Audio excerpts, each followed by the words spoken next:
Assalamualaikum warahmatullahi wabarakatuh. Nama saya Fitri Wayuningsi dari kelas 21A1 Universitas Pelita Bangsa, program studi hukum. Di sini saya akan menjelaskan mata kuliah hukum pidana dengan dosen pengajar saya, Pak Trias Saputra, SHMH. Di sini saya akan menjelaskan tentang materi hukum pemidanaan yang ada di Indonesia. Karena di sini saya akan menjelaskan tentang sistem pemidanaan di Indonesia, jadi saya akan menjelaskan dulu tentang apa itu pidana dan apa itu pemidanaan. Pidana merupakan nestapa atau derita yang dijatuhkan dengan sengaja oleh negara melalui pengadilan, di mana nestapa tersebut dikenakan pada seseorang yang secara sah telah melanggar hukum yang termuat ketentuan pidana. Jadi pidana itu adalah kayak suatu penderitaan gitu yang diberikan secara sengaja oleh negara kepada seseorang karena dia telah melanggar hukum. Selanjutnya ada pemidanaan. Pemidanaan merupakan penjatuhan pidana sebagai upaya yang sah dilandasi oleh hukum untuk mengenakan nestapa penderitaan kepada seseorang yang melalui proses pengadilan pidana yang terbukti secara sah dan meyakinkan bersalah melakukan suatu tindak pidana. Jadi pemidanaan itu kayak dia udah berlanjut nih, udah dijatuhin hukuman, itu pemidanaan. Nah, jadi pidana itu mengenai hukumannya, sedangkan pemidanaan itu kayak udah proses penjatuhan hukuman tersebut. Selanjutnya ada sejarah pidana dan pemidanaan di Indonesia. Pidana dan pemidanaan di Indonesia dimulai sejak VS diberlakukan di daerah Hindia Belanda tahun 1915. Diadopsi sebagai hukum positif melalui Undang-Undang Nomor 1 Tahun 1946 tentang KUHP berdasarkan asas konkordansi.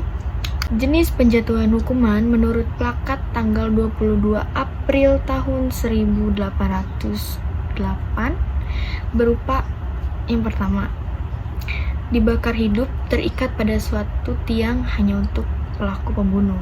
Yang kedua, dimatikan dengan satu keris. Yang ketiga, dicap bakar. Yang keempat, dipukul dengan rantai. Yang kelima, dimasukkan ke dalam penjara. Dan yang keenam, kerja paksa pada pekerjaan umum. Selanjutnya ada teori mutlak atau absolut pembalasan. Nah, merupakan teori tertua klasik berpendapat bahwa dasar keadilan hukuman itu harus dalam perbuatan jahat itu. Kayak contohnya gini, seseorang mendapat hukuman karena ia telah berbuat jahat, jadi hukuman semata-mata untuk menghukum dan membalas perbuatan itu. Itu dalam kurung kayak pembalasan. Pembalasan berupa pidana mutlak harus diberikan kepada pelaku tindak pidana tanpa mempersoalkan akibat dan masa depan terpidana. Kasian juga sih. Sebagaimana kata pepatah, darah bersambung darah, nyawa bersambung nyawa. Selanjutnya ada teori relatif. Teori ini bertujuan untuk memperbaiki.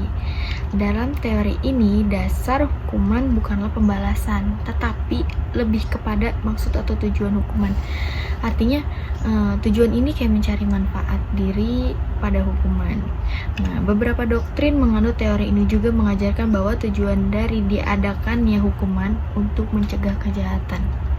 Ini jatuhnya kalau menurut saya sih jadi kayak lebih ke tobat. Kayak kita melakukan kesalahan nih. Nah, gimana caranya kita nggak melakukan kesalahan itu lagi dengan cara bertobat. Udah. Itu kalau menurut saya ya. Selanjutnya ada teori gabungan. Nah, teori gabungan ini berarti menggabungkan dari teori absolut dengan teori relatif. Artinya, menurut teori ini dasar hukuman adalah terletak pada kejahatan itu sendiri.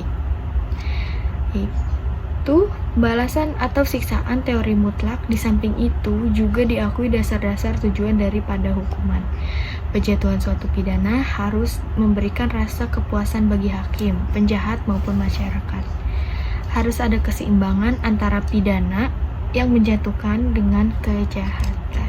Dengan mempertimbangkan masa lalu seperti pembalasan, juga mempertimbangkan masa depan seperti tujuan. Maka teori ini memperbaiki kelemahan pada dua teori sebelumnya. Selanjutnya ada teori keadilan restoratif. Nah, teori ini merupakan ajaran yang merespon tindakan yang menyimpang dengan pendekatan pemulihan atas kerugian yang dialami korban dan atau masyarakat. Restoratif menitik beratkan pada restorasi atau perbaikan, reintegrasi, dan tanggung jawab. Selanjutnya kita akan membahas pidana pokok. Menurut pasal 10 KUHP ada dua jenis pidana, yaitu ada pidana pokok dan ada pidana tambahan.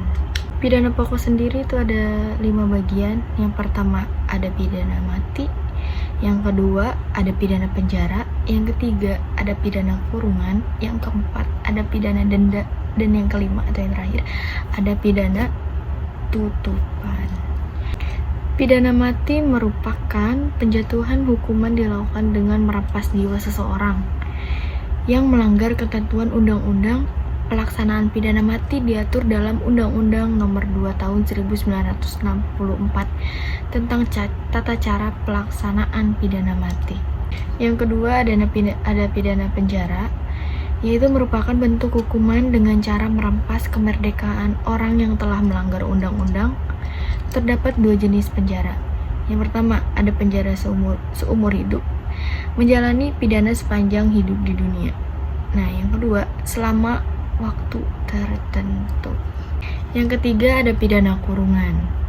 Nah, pidana kurungan merupakan hukuman membatasi kemerdekaan bergerak, rentan waktu paling sedikit 1 hari, paling lama 1 tahun.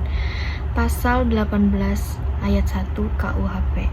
Yang keempat ada pidana denda. Nah, penjatuhan hukuman membayar dengan uang. Bila denda tidak dilaksanakan bisa diganti dengan kurungan pengganti. Terakhir ada pidana tutupan. Nah, pidana tutupan merupakan penjatuhan hukuman dengan mempertimbangkan bahwa perbuatan yang dilakukan didasari oleh suatu motivasi yang patut dihormati atau dihargai.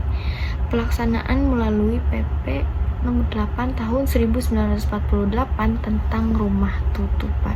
Selanjutnya kita akan membahas pidana tambahan. Pidana tambahan dibagi menjadi 3.